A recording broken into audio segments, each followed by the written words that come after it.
Radioscopie.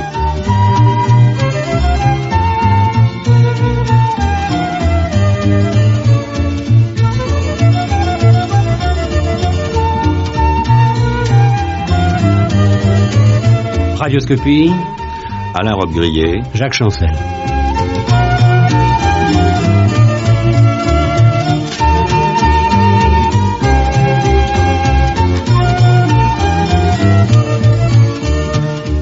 Alain Robbe-Grillet, nous ne nous sommes pas rencontrés depuis 8 ou 9 ans, je crois. Oui, quelque chose comme ça, oui. Alors on peut se poser la question, 8 ans, 10 ans, peuvent changer la vie de quelqu'un?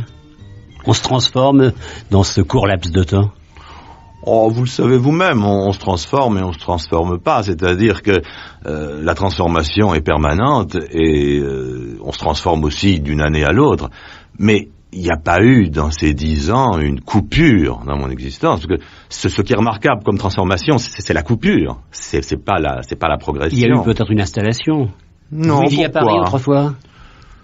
Non, il y a 10 ans, j'habitais déjà en Normandie. C'est-à-dire que de plus en plus, j'ai essayé de me retirer pour travailler au calme. Et peut-être que maintenant, effectivement, je passe plus de temps en Normandie qu'à Paris, alors qu'à l'époque, je passais plus de temps à Paris qu'en Normandie. Mais de toute façon, comme je fais aussi beaucoup plus de voyages, trop de voyages maintenant, je n'ai pas de toute façon récupéré ce calme auquel j'aspire. Mais êtes-vous conscient de la place que vous occupez? Lorsqu'on va à l'étranger, on parle de quelques Français, pas de beaucoup de Français, mais on parle de vous. Oui. Comme on parle d'Alain Resnais, on ne parle pas de ceux qui sont vraiment au fait des honneurs ici dans notre pays. Oui, je m'en rends compte, mais en même temps, je continue à penser que mes petits travaux sont méconnus. Ça peut avoir l'air assez ridicule de dire ça, mais vous voyez, par exemple, la publication de ce dernier roman, Le souvenir de Triangle d'or, a donné lieu à des tas d'articles, des pages entières dans les journaux, des injures dans Paris Match, des choses comme ça, mais ça me laisse quand même l'impression que le livre lui-même a été peu lu. Il a été parcouru, il a été survolé, il a été comme ça, mais j'ai l'impression de plus en plus d'être plus célèbre que mes œuvres. Alain Robbe-Grillet, un objet de mode. Oui, un objet de mode, vous avez raison, c'est ça un objet de mode. Bon, il faut pas dire du mal de la mode, parce que, comme disait Cocteau, la mode est un des moyens de véhiculer les œuvres les plus sûres, n'est-ce pas? La mode, c'est quand même grâce à la mode qu'on finit par lire tel ou tel auteur. Mais à l'heure actuelle, si vous voulez, la progression de mon image va plus vite que celle de mes romans ou de mes films. Mais c'est très bien, il n'y a pas à s'en plaindre. C'est comme ça que ça se passe en France, à Paris en particulier, et Paris rejaillit comme ça sur le monde entier, quoi. Alain Robbe-Grillet, ingénieur, homme de lettres, auteur et réalisateur de films, ça c'est pour l'affiche. Alors était-ce bien nécessaire de passer par l'Institut agronomique pour arriver à l'image, pour atteindre l'écriture? Pourquoi pas? Vous savez, quand un jeune homme avait demandé à Gide quelles étaient les études qu'il fallait faire pour devenir écrivain. C'était lesquelles? Il lui avait demandé est-ce qu'il vaut mieux la littérature ou la philosophie? Et Gide avait répondu sûrement ni l'un ni l'autre, faites de la biologie.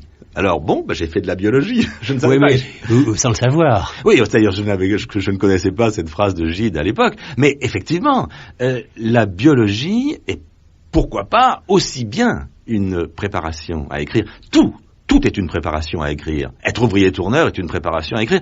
Peut-être que la moins bonne des préparations à écrire serait les études de lettres.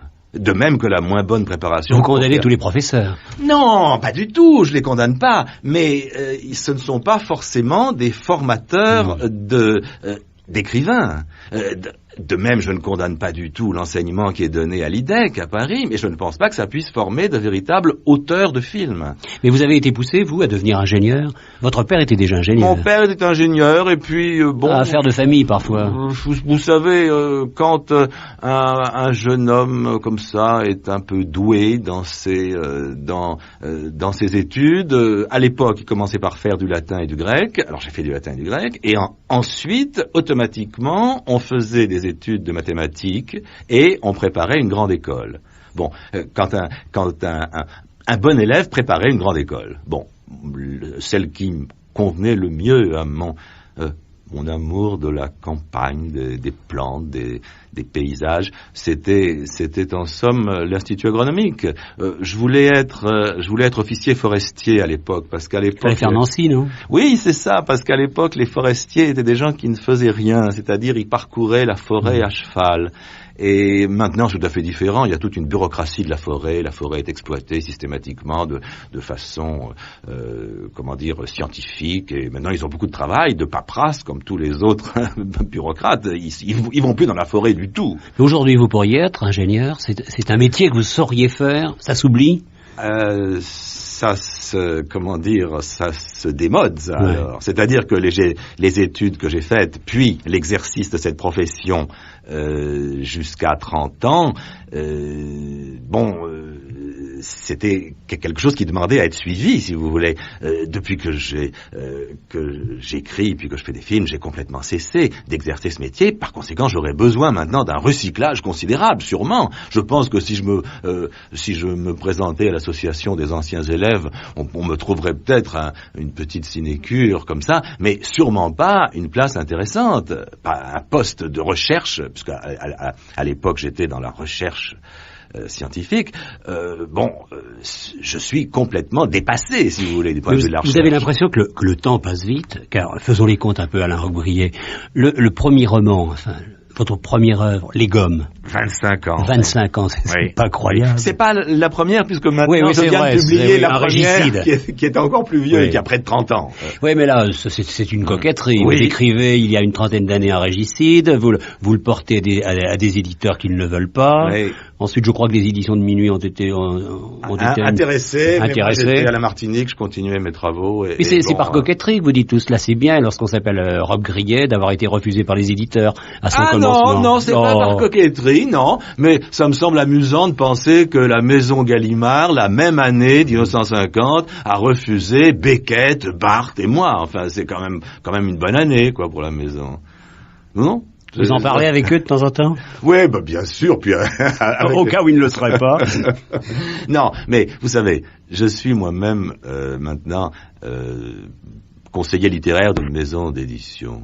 Et c'est tout à fait ridicule de reprocher à un lecteur de ne pas avoir vu ce qu'une œuvre allait devenir. Gide a refusé Proust. Les exemples en sont partout, n'est-ce pas? Dans toute l'histoire des lettres est peuplée de celui qui a été refusé par telle maison, celui qui n'a pas eu tel prix, alors que tel autre l'a eu à la place, qui n'a plus aucune valeur maintenant, etc., etc.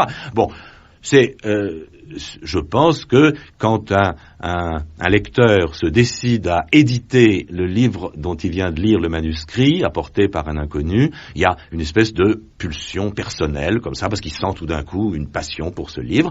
Et, ma foi, il peut très bien laisser passer de grands livres. Il n'y a aucune raison de le lui reprocher. Non, je cite ça pour... Comme ça. Mais vous aurez quand même fait beaucoup de choses, parce qu'il y a les romans, on parle des Gommes, le Voyeur, la jalousie, il y a presque une dizaine maintenant. Oui, à peu près. Il y a également des nouvelles, il y a des écritures pour le cinéma. L'année dernière à Marienbad. Oui. Il y a des films que j'ai réalisés moi-même. Oui, 6 ou 7 Trans-Europe Express. Oui. Enfin. Mais ce qui est amusant d'ailleurs, c'est que jamais vous n'avez adapté au cinéma un de vos romans. Oui. Je ne crois pas, du moins. Non, jamais.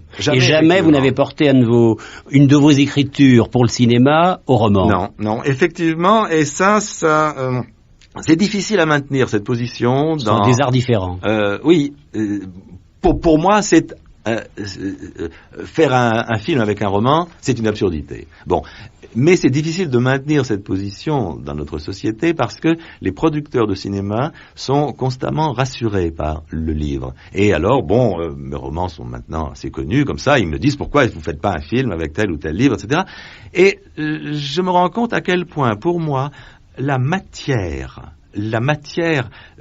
c'est-à-dire les mots et les phrases pour le livre ou les images et les sons pour le film, c'est cette matière qui est la chose la plus importante. Je ne suis pas un écrivain qui fait des films, de même que je ne suis pas un ingénieur agronome qui fait des romans, n'est-ce pas? C'est faire un roman, c'est manipuler des mots, des phrases, des structures de texte. Faire un film, c'est manipuler des images et des sons, et ça n'a aucun rapport en fin de compte. Mais on peut se demander à quel moment quand même vous êtes dirigé du côté de l'écriture, parce que lorsqu'on est ingénieur, on n'est pas inventé, même malgré tout ce que vous avez dit tout à l'heure, pour écrire des romans. Non, c'est vrai. Alors pourquoi écrire ? Non, c'est-à-dire qu'effectivement, il n'y a pas du tout la pression du groupe qui fait que dans les milieux de professeurs de littérature, on se met à écrire des romans parce que le groupe est là qui fait pression. Non, au contraire. Chez les ingénieurs de recherche en particulier, c'est très mal vu, même de lire des romans. C'est pas. Non. Bon, j'ai eu, c'est vrai, tout d'un coup, envie d'écrire un roman. J'étais ingénieur à l'Institut national de la statistique à Paris, au service de la conjoncture, où j'étais depuis 3 ans, et tout d'un coup, j'ai tout quitté du jour au lendemain pour écrire ce roman, un régicide. Bon. C'est vrai que c'est, je dirais pas mystérieux, parce que c'est un bien grand mot, mais enfin c'est problématique. Il y a là, effectivement, un problème. Si je pouvais résoudre ce problème et vous dire pourquoi je l'ai fait, ça reviendrait à dire que je n'aurais pas eu besoin d'écrire. Si j'ai eu besoin d'écrire, c'est presque en réponse à ce problème. Et vous aviez peut-être besoin de lire, alors vous lisiez quoi dans cette jeunesse ? Dans ma jeunesse, j'ai peu lu. Je n'étais pas du tout un avide dévorateur, comme ma sœur était, par exemple, de tous les romans qui pouvaient lui passer entre les mains, célèbres ou pas célèbres, etc. Non, je lisais quelques livres avec passion. Bon, il y avait les œuvres de Lewis Carroll, ensuite les œuvres de Raymond Roussel, vers ma 20e année, les œuvres de Kafka et de Faulkner, c'est-à-dire des œuvres que je lisais avec assiduité. Je les lisais, je les relisais, jusqu'à presque les connaître par cœur, mais sans du tout ce souci d'exhaustivité qui fait que, à l'heure actuelle encore, j'ignore les 3/4 de l'œuvre de Balzac. Mais dans toute votre œuvre, vous n'avez jamais parlé d'autre chose que de vous. Oui, vous savez, effectivement, c'est mon cas, mais... C'est un long monologue, alors. Est-ce que c'est pas le cas un peu de tout le monde? Est-ce que c'est pas... Plus ou moins. Oui, enfin, tout écrivain, tout cinéaste, tout peintre, il ne fait que parler de soi-même sous des formes déguisées, mais enfin... qu'est-ce que j'ai comme autre matériau que le monde et moi? Et le monde n'est vu que par moi. Donc mes rapports avec le monde, les rapports du monde avec moi. Enfin, on ne peut parler que de soi en réalité. Surtout quand on a choisi ce domaine, problématique justement de la fiction. Je me rends très bien compte que quand j'écris en tant qu'ingénieur, quand j'écrivais en tant qu'ingénieur des rapports sur des expériences par exemple, là je ne parlais pas de moi. C'est-à-dire que quand je décrivais avec minutie l'évolution du Cercospora musée dans telle vallée de la Martinique, il fallait que je m'évacue au maximum. C'est-à-dire que mon équation personnelle devait disparaître le plus possible du phénomène enregistré. Tandis que, au contraire, quand je me suis mis à écrire des romans, je me suis bien rendu compte que le seul sujet du roman, ça ne pouvait être que moi. Quand on a dit au début qu'on voyait bien que mes romans étaient écrits par un ingénieur, ça m'a fait bien rire, parce que ça montrait justement que ces critiques littéraires n'avaient pas la moindre idée de ce que pouvait être un... Comment trouvez-vous votre style? Ça m'est difficile de le juger. Je ne le trouve que d'après l'image que j'en trouve dans les critiques qui me sont adressées, soit pour, soit contre. C'est sûrement un style bizarre, je veux dire, qui ne répond pas à une norme bien... Mais c'est votre style, c'est-à-dire vous ne vous forcez pas à écrire de cette manière. Ah, qu'est-ce que vous appelez se forcer? Non, de toute façon, l'écriture est un travail, comme disait Valérie, et il est évident que je ne parle pas dans la vie courante de la même façon que j'écris mes romans. Donc, ce style du texte ne correspond pas à un style de vie. Ou plutôt, il y correspond de façon plus retorse, si vous voulez. Je pense à une caractéristique comme l'humour, par exemple. on le voit assez facilement quand on me fréquente. On a eu beaucoup de mal à le voir, semble-t-il, dans mes romans. Pendant très longtemps, ils n'ont vraiment amusé que moi. C'est maintenant seulement, au bout comme ça de 20 ans, 25 ans, qu'on a commencé à voir quelque chose. L'humour, c'est-à-dire des espèces de fissures intérieures, des distances prises entre le texte et lui-même, et surtout entre le texte et ce qu'il raconte. Et puis il y avait une belle ironie chez vous. Oui, bien sûr. Un sens de la provocation très net. Oui, un sens de la provocation, là aussi. Mais ça alors ce serait naturel. Là, ce ne serait pas du tout le résultat d'un travail. Non. Alors ça, je pense que le sens de la provocation, alors, je l'ai toujours eu. Mais vous ne pensez pas, Alain Robbe-Grillet, que vous êtes entré dans ce que vous condamniez autrefois, c'est-à-dire ce que vous appeliez vous-même le discours réactionnaire? Pourquoi dites-vous ça? Alors, pas de propriété, pas d'objet à soi, pas de profit. Ça, voyons. Non. On pouvait le ressentir. Non. D'abord, quand je me suis hasardé à parler de morale, ça a toujours été de la morale du texte. Ça a très rarement été de la morale de la vie privée. Non, je crois que j'ai toujours eu, au contraire, j'ai toujours été à la recherche d'une espèce d'intérieur. De profondeur. Non, un intérieur, je l'entends au sens de une maison où je n'aurais jamais pu écrire au café, même quand j'en étais au stade de la chambre de bonne, si vous voulez. Cette chambre de bonne, c'était quand même, ça reproduisait quand même ce que vous appelez maintenant l'installation. Non, je n'ai jamais condamné la possession des choses, absolument pas. Simplement, ce que j'ai dit, c'est que ça n'était plus une métaphysique, c'est-à-dire que c'est une espèce de tranquillité, de confort pour pouvoir poursuivre des expériences personnelles de folie peut-être, mais j'ai opposé ça à la période balzacienne, si vous voulez, où il y avait une sorte de vertu à posséder. C'est-à-dire que le mot bourgeois, pour Balzac, c'est-à-dire le confort bourgeois, la cuisine bourgeoise, les habitudes bourgeoises, la morale bourgeoise, tout ça, ça représentait le bien, donc une valeur. Je ne pense plus du tout que ce soit une valeur, mais ce n'est pas non plus une contre-valeur, c'est simplement une sorte d'habitude culturelle. Mais vous vivez comme un bourgeois aujourd'hui. Oui, vous aussi. C'est-à-dire, qui ne vit pas comme un bourgeois aujourd'hui? Qu'est-ce que vous appelez vivre comme un bourgeois? Non. Parce que vous, c'est différent, c'était le refus. Mais non, écoutez, là, je crois que vous mélangez exprès pour me faire un peu marcher deux plans qu'il faut éviter de confondre.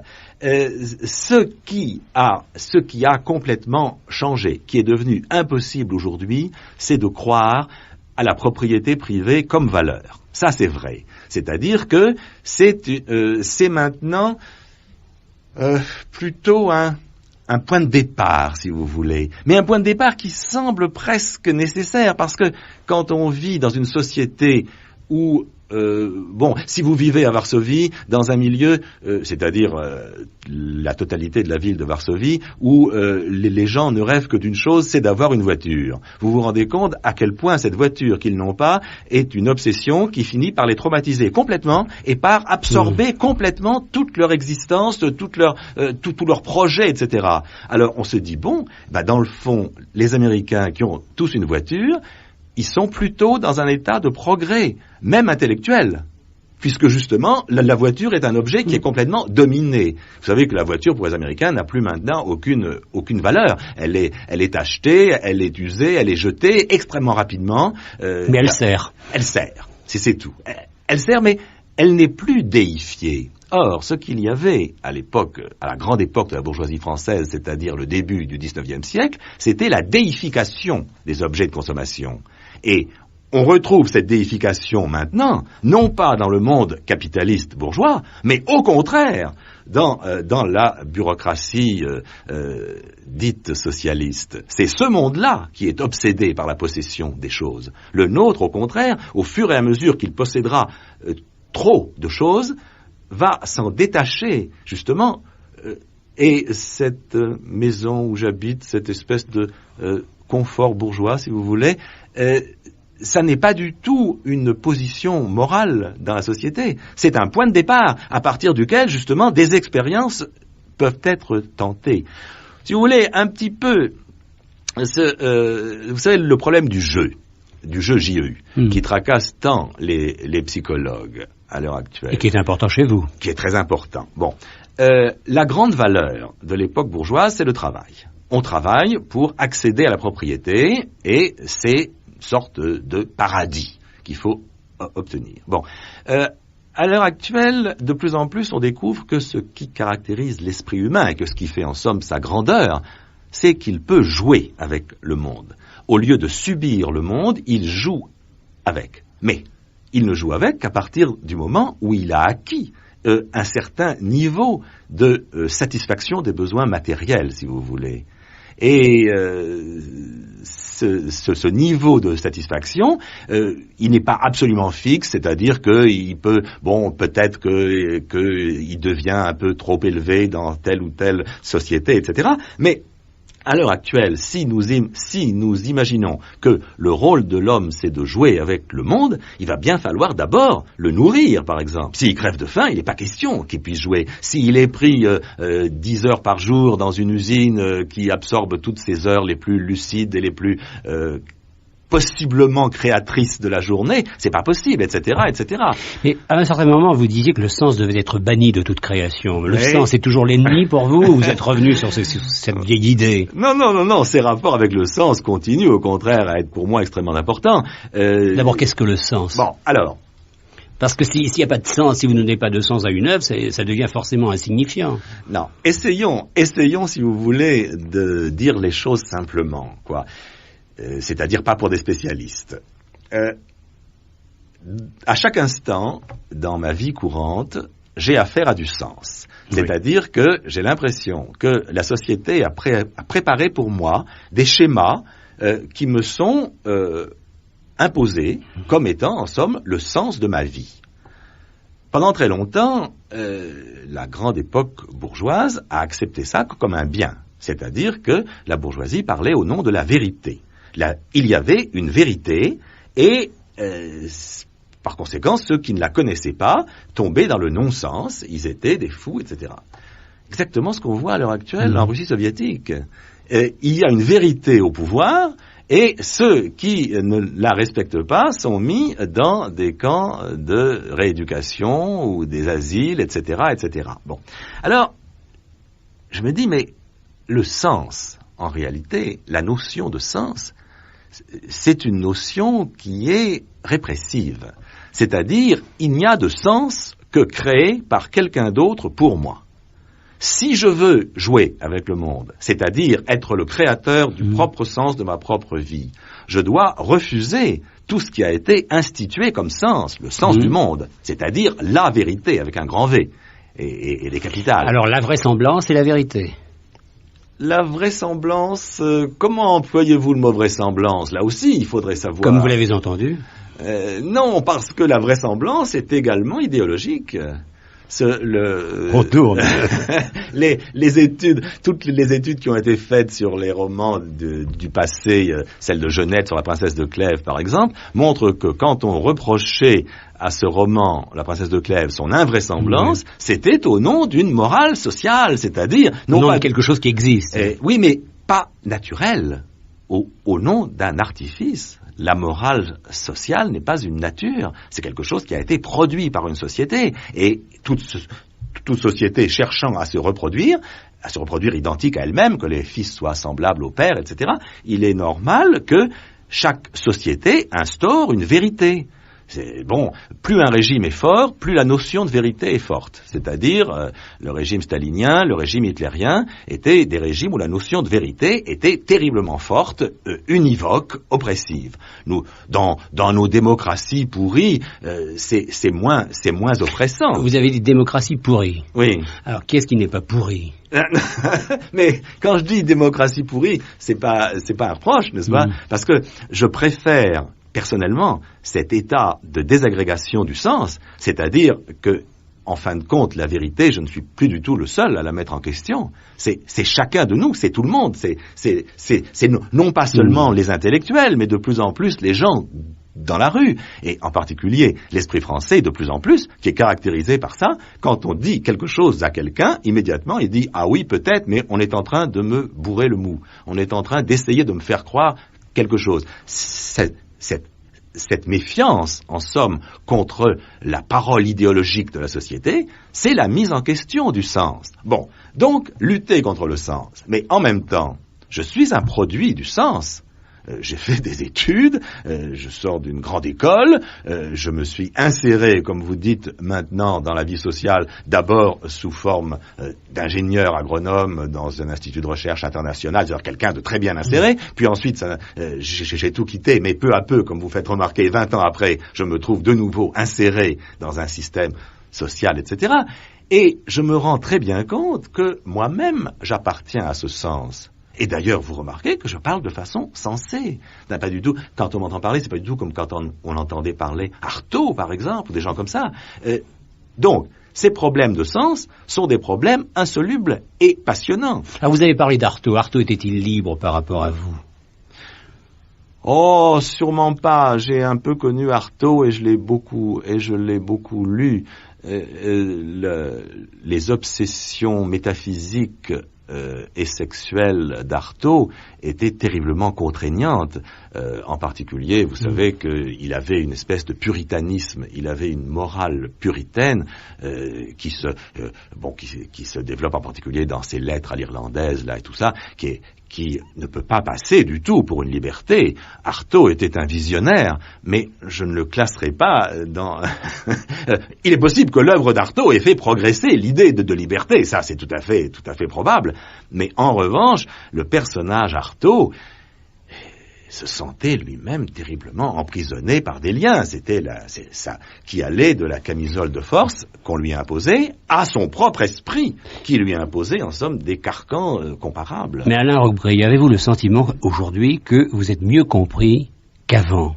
Car c'est vrai, vous avez été loué par la critique d'une manière alors assez extraordinaire. J'ai été loué par la critique. Si, à un certain moment, vilipendé, mais de la même manière. Oui. Eh bien, de la même manière, c'est-à-dire haï et aimé. Oui, eh bien, regardez, déroutant en tout cas. Quand vous parlez donc de cette espèce de installation, c'est-à-dire que je serai reconnu. Oui. Eh bien, il faut voir de quelle façon. Il faut voir comme cette façon est justement ambiguë. Pour ne pas dire contradictoire. À chacun de mes romans paraissent des articles très favorables et des articles complètement opposés, même violents, des articles haineux. La semaine dernière encore dans Paris Match, cette espèce de truc. Mais vous l'acceptez ou... Mais oui, mais c'est passionnant. Ça vous fait presque plaisir. Ce qui serait inquiétant, ce serait quand il n'y aura que des articles pour. Quand il n'y aura que des articles pour, à ce moment-là, peut-être que je pourrais arrêter de travailler. Vous serez devenu académique? Oui. Tandis que nous n'en sommes pas là. Nous n'en sommes pas là. Au contraire, j'ai l'impression que plus ça va, plus j'énerve. C'est-à-dire que, bien qu'étant, d'une certaine façon, reconnu, puisque maintenant, mes livres se lisent, ils sont traduits dans une trentaine de langues, on organise des colloques dessus en France, à l'étranger, etc. En même temps, je continue à lire sur mes dernières publications des romans en un sens, des articles où il est dit que non seulement ça ne vaut rien, mais que ça n'a jamais rien valu, etc., etc. Oui, mais cela vous amuse quand même de savoir que on s'interroge sur votre cas. Est-il un homme de vérité? Est-il un homme de mensonge? Est-il un maître à penser? C'est important quand même à un certain moment de créer tellement d'interrogations, alors qu'il y a chez vous d'abord une joie d'écrire. Il y a cette joie d'écrire et il y a aussi cette joie d'inquiéter. Parce que la joie d'écrire, c'est un état joyeux. La joie d'écrire et la joie d'inquiéter ne sont pas du tout les mêmes. Non. Ce sont deux phases complètement différentes du travail. La joie d'écrire, c'est au moment où on le fait. Oui. J'ai écrit ce dernier roman, Le Triangle d'Or, en grande partie à Los Angeles l'an dernier. J'ai vraiment été pendant 3 mois, 4 mois, dans un très grand état d'euphorie. C'est-à-dire que... C'était une nécessité, ce livre? Ah oui, bien sûr. Sans ça, pourquoi le faire?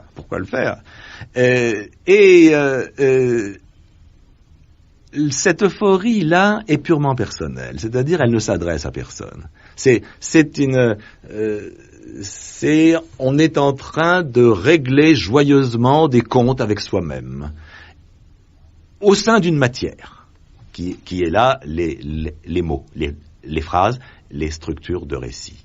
Bon, au moment où le livre paraît, c'est un peu différent, parce qu'à ce moment-là, il est propulsé comme objet de consommation, c'est-à-dire on va par exemple en parler à des critiques, ou bien répondre à des interviews, ou bien lire des articles qui paraissent sur le livre, etc., etc. Et à ce moment-là, le livre, d'une part, se détache de l'auteur, et d'autre part, il prend une espèce de valeur corrosive qui n'était pas forcément dans le projet initial.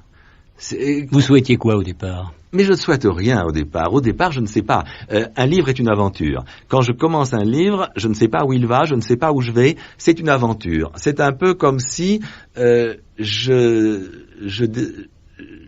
j'avais une porte qui donne sur une maison inconnue. J'aime beaucoup les maisons. Une maison inconnue que je vais explorer.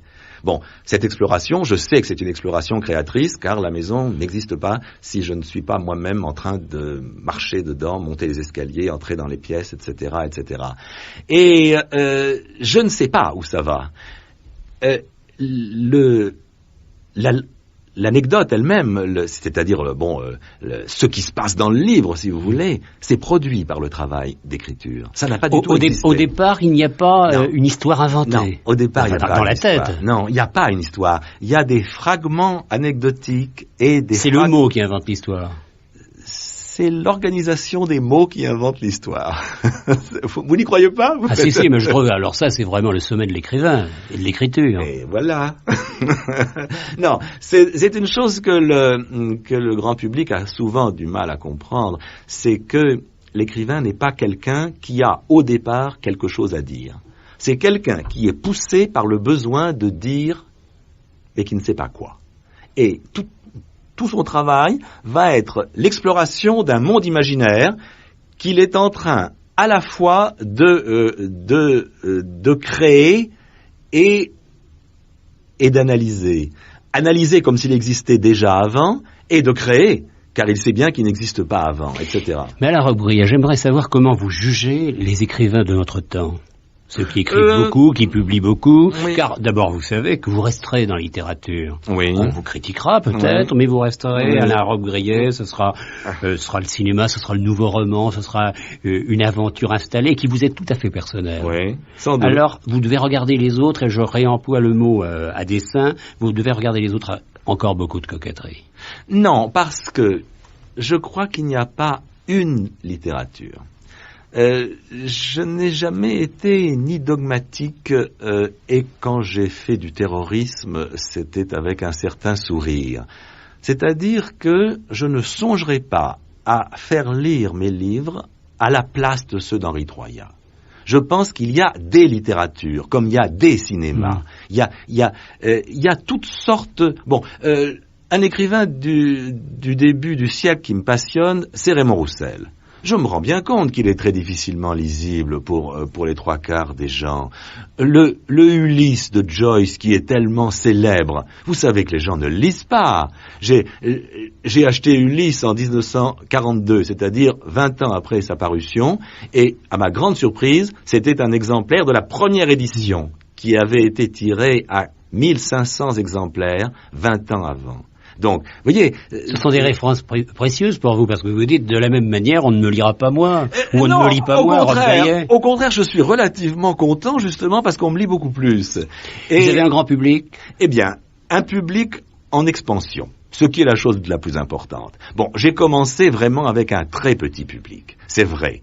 Même à l'époque où le nouveau roman était le plus à la mode, on vendait extraordinairement peu de mes livres. J'emploie le mot vente parce que évidemment c'est la seule référence qu'on puisse avoir, n'est-ce pas? C'est le nombre d'exemplaires que vous donne que vous signale l'éditeur écoulé dans le courant de l'année, etc. Et maintenant, d'année en année, chacun de mes livres se vend plus que l'année précédente. C'est-à-dire que il est ce que j'avais annoncé il y a 20 ans est en train de se produire. Quand mon premier livre avait été refusé par Gallimard, c'était avec une lettre pour me signaler que ça ne correspondait à aucune espèce de public, ce qui était vrai.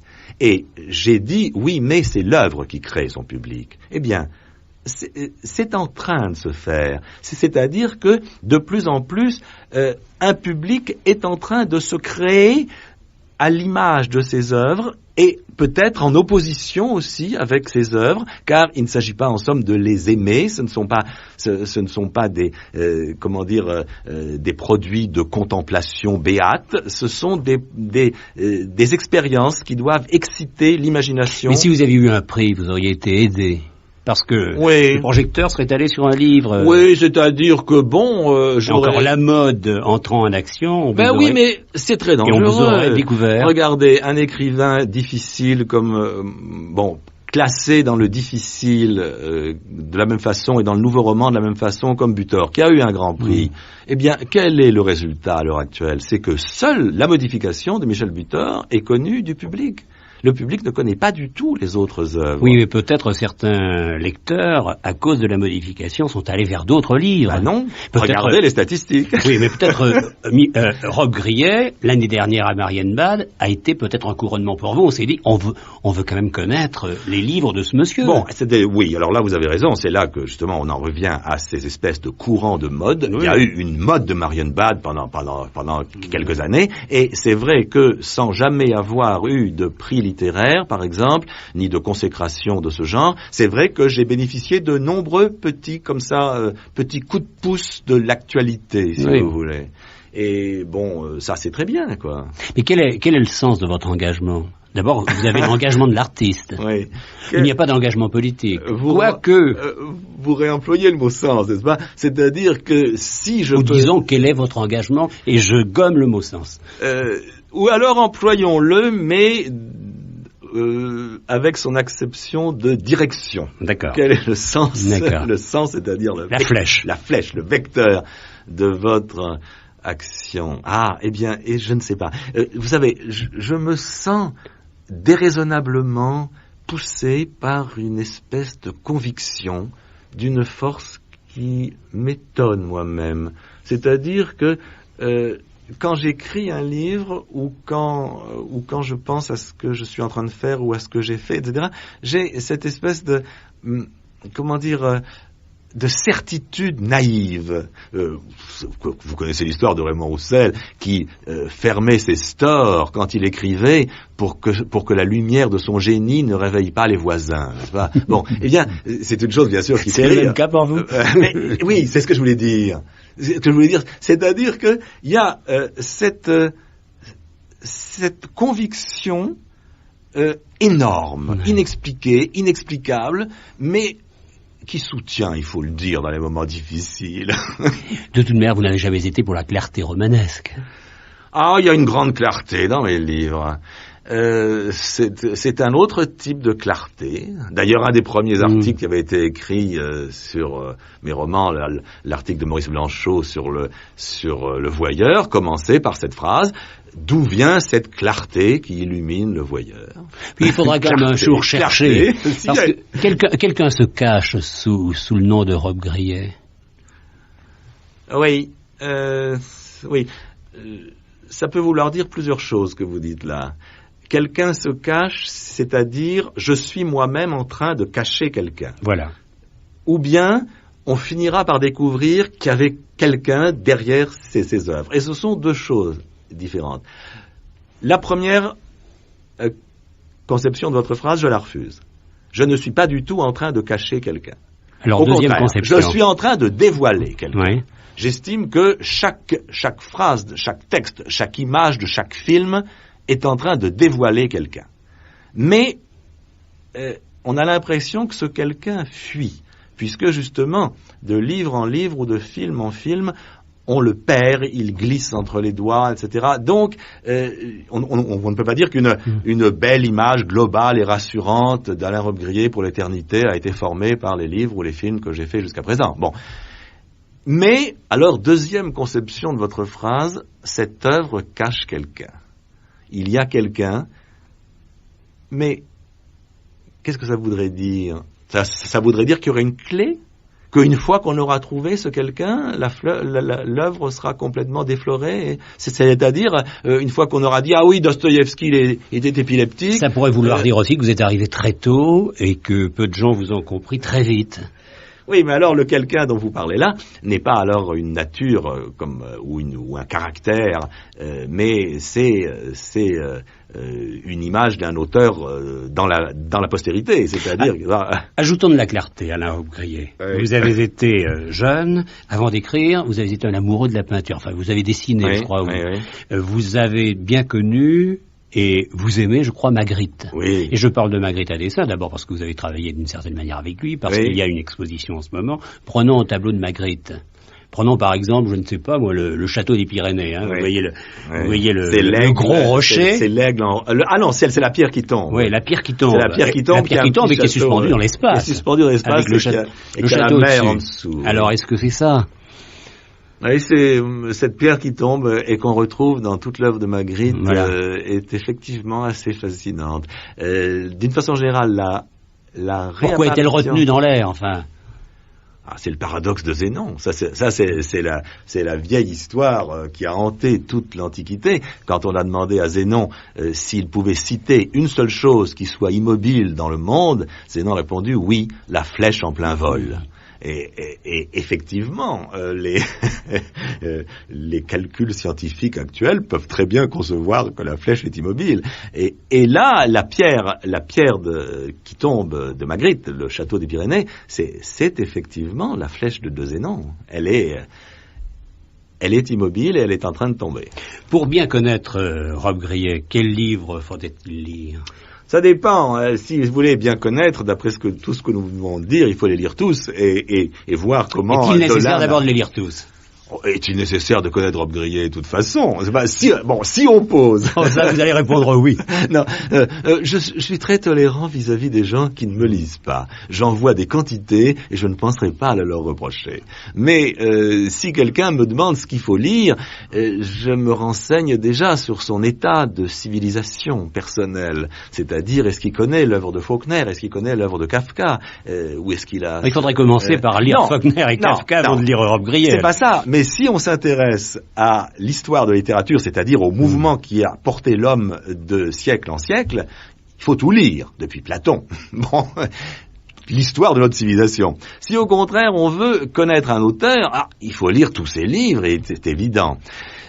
Si au contraire on veut avoir quelques notions sur un auteur, il suffit d'en lire quelques-uns. Alors, justement, une notion de Robbe-Grillet, alors il faudrait lire quel livre? Alors, vous voulez en lire combien? 2?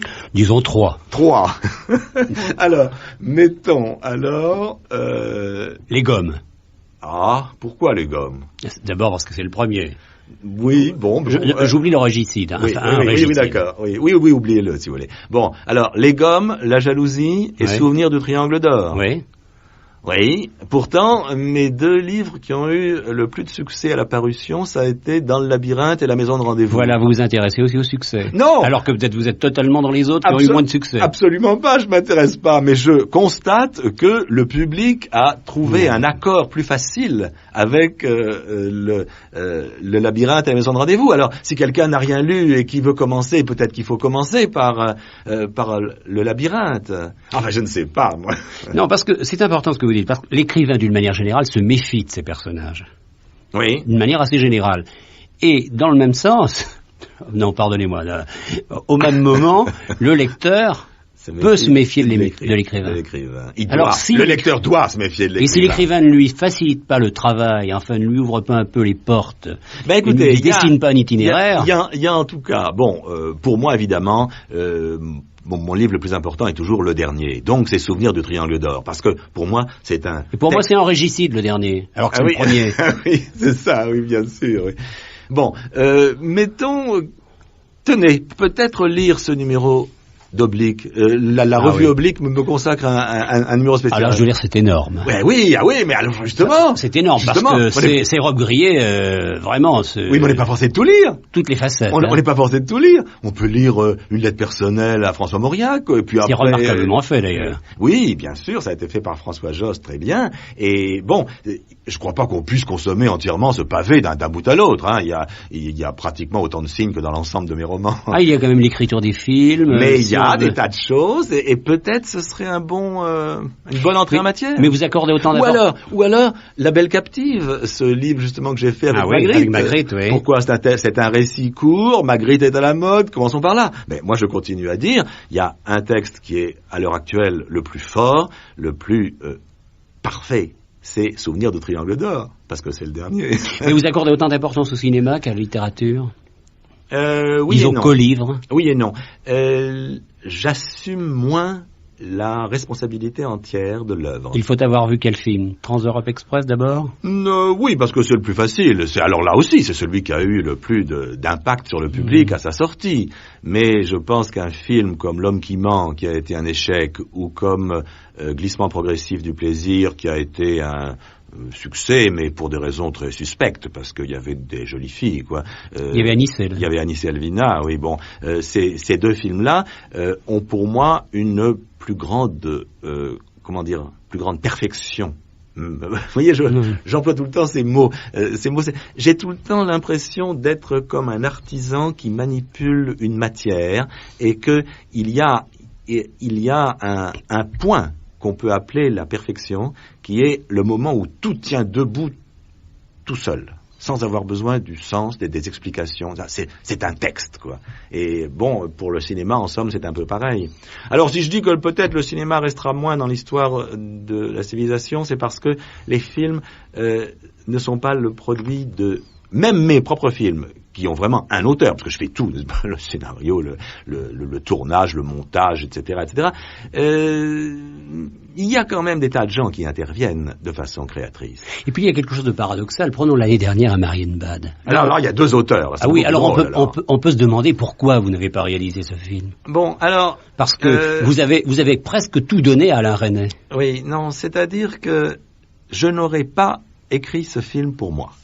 Ce film met en jeu un matériau psychologique qui passionne Resnais et qui n'est pas un matériau pour moi. J'ai pas envie de traiter ce matériau. J'ai écrit ce film pour Resnais. Et si ce film reste quand même une œuvre, c'est parce que, non pas ce qu'on a dit à l'époque, qu'il y avait eu une entente totale, comme s'il n'y avait qu'un seul auteur, Resnais, Robbe-Grillet, etc. Au contraire, si ce film est passionnant, c'est parce qu'il y a deux auteurs qui ont une personnalité très forte l'un comme l'autre et qui sont en état de conflit. L'année dernière à Marienbad, c'est l'histoire d'un viol, on a dit, n'est-ce pas? Oui, mais ça se passe en somme non pas entre Delphine Seyrig et Albert Azy, ça se passe entre Resnais et moi. C'est-à-dire, c'est un conflit textuel entre deux créateurs. J'ai revu Marienbad récemment à San Diego, en Californie, et j'ai été frappé par cette présence de deux auteurs en lutte dans le film. Ça, c'est un cas probablement unique dans l'histoire du cinéma, parce que quand un auteur-réalisateur comme Antonioni se sert d'un auteur pour écrire son scénario, il le bouffe complètement. C'est-à-dire, il n'y a plus qu'Antonioni à l'arrivée. Alors que là, Resnais a été capable de faire un film de Resnais qui est vraiment un film de Resnais, et en même temps, il a laissé dans le film un autre auteur, qui est moi. Enfin, vous avez toute votre vie, vous aurez inventé des œuvres pour dérouter, et je crois que cette fois-ci, vous êtes quand même réconcilié avec vous-même. Parce qu'il y avait beaucoup de moqueries au départ, c'était au deuxième degré. Même vous disiez sans doute à certains moments, je vais écrire quelque chose qui n'a aucun sens, mais certains intellectuels sans doute vont lui trouver un sens. Et cela va beaucoup m'amuser. C'est peut-être pas ça que j'ai dit, mais plutôt, si la forme est assez belle, ça aura un sens un jour. Voilà. Et ça, c'est une phrase qui pourrait être de Flaubert. Mais elle est de Robbe-Grillet. Et c'est vrai que la forme peut avoir un sens. Eh oui, la forme est porteuse. Donc on récupère tout à un certain moment. Eh bien oui, mais c'est justement ce qui est passionnant. Parce que dans cette lutte contre le sens, c'est une lutte impossible. Il n'y aura jamais un vainqueur. C'est-à-dire que le problème de la liberté humaine ne sera jamais résolu. La liberté de l'homme, c'est la lutte pour la liberté. C'est parce qu'il lutte pour la liberté qu'il est libre. Mais il n'y a pas un moment où il atteindra la liberté et où il s'y installera dans un fauteuil et où il y restera une fois pour toutes. Pas du tout. La liberté va être une conquête permanente. La révolution est toujours à faire, disait Trotsky. Alors tout à l'heure vous me disiez que c'était surtout le mot, ou plutôt l'assemblage des mots, les phrases, qui arrivaient à faire un livre. Mais vous avez dit dans le même temps, un peu plus tard, que l'année dernière à Marienbad, l'histoire c'était un viol. Alors s'il fallait en une phrase également dire ce qu'est le triangle d'or. D'abord, parce que dire en une phrase ce qu'est un livre de Robbe-Grillet, c'est un pari, hein. Le triangle d'or. Ah oui, mais je ne peux pas. Moi, je ne peux pas parce qu'il est trop frais et je ne peux pas le résumer en une phrase. Alors, oui, tiens, la description d'une liberté. Il y a un personnage qui est à la recherche de sa liberté, mais il est emprisonné dans une cellule. Et il est en train lui-même de créer sa liberté à partir de cet état d'emprisonnement dans une cellule. Alors là, c'est Sartre que je vais citer par Robbe-Grillet. C'est le prisonnier dans sa cellule qui est l'homme le plus libre du monde. Voilà.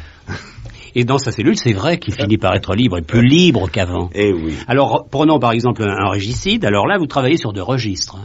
Eh bien oui, c'est-à-dire qu'un régicide, c'est tout à fait le début de mes travaux. Si j'ai hésité si longtemps à le publier, c'est parce que j'en ai jamais été en somme très content. Et aujourd'hui, je le publie plutôt à l'état de... Bon, comme il y a des gens qui s'intéressent au développement de mes romans, bon, je leur ai donné la première marche de l'escalier qui manquait jusqu'à présent.